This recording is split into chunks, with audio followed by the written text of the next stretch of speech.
Good morning, sunshine. Welcome back to my channel. Today we're going to be doing the Why I'm a Reader tag. Alright, let's get right to those questions. So the first one is, choose one word that describes being a reader. And if I had to choose one word, I think I would choose comforting.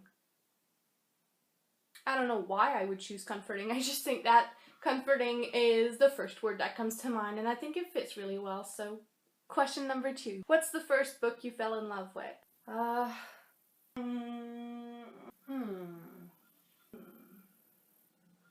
don't have an answer for this one. I don't have an answer. It's mostly because I read a lot as a kid, even before I learned how to read, because my dad would read books to me every night before going to sleep. So I think that the first book I fell in love with, I probably just don't remember it. I can say that the first genre I fell in love with was fantasy. Question number 3. Hardcover or paperback? Alright, okay, so let this be a strong hardcover. My hate for paperback books has just no bounds. I don't understand how people read them without destroying them. I always destroy them. I don't understand how being a paperback makes them more portable, because when I put them in my bag they end up getting ruined. I don't think they feel good to handle. I think they feel cheap. I think that hardcover books are sturdier, they fit nicer on my bookshelf, they look a lot nicer. So I would have to go with hardcover. That being said, I do want to make a special mention for Kindles, because I read on my Kindles more than I read on hardcover books. And that's simply because a Kindle's not heavy to carry. It's lighter than a paperback, and it's got many more books on it than I would have if I brought one book with me. So, special mention for my Kindle that I love very much. Thank you. Question number 4. How has reading changed or shaped your identity?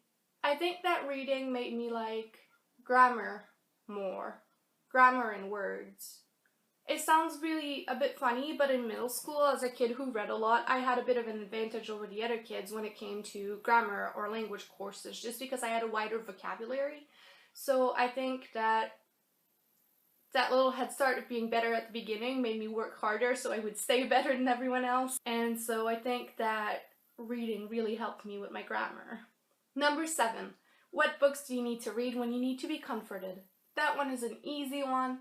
The book I need to read if I need to be comforted is The Secret Garden by Frances Oxford Burnett. The reason why is because that book is a book that pulled me out of the darkest spots in my life. I was having a really dark time at some point in high school, and reading that book brought me out of it and really taught me a lot about the world, I feel like. So whenever I feel down, that's the book I read to be comforted. That's the book I read to feel happier and lighter about my life. Number 6.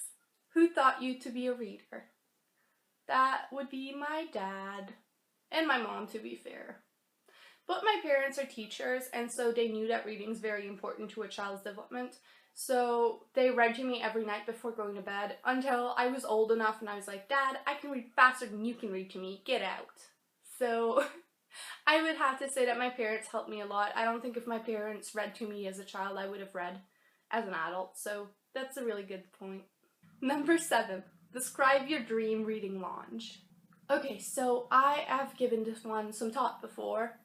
My dream reading lounge would be in my art studio, but it would be one side of the room, the wall would be entirely covered with bookshelves, and I would have a window seat where I'm really comfy with a bunch of cushions and blankets, and I could go read there. And I just feel like having the art place be in the same spot as my reading lounge would be kind of inspiring. I like books, they inspire me, so I feel it's fitting. So that would be my dream reading lounge. Number 8. What book changed the way you act or see the world? Kind of a boring answer, but I would have to say The Secret Garden again. Just because the only reason why it brought me out of my dark place in the first place is because it has a lot of magic elements to it. The main character has a way of seeing the world that's very magical, and so little things become just really fantastic sounding. I don't know if that makes any sense. Let's just say that this book helped me find subtle magic elements in our world.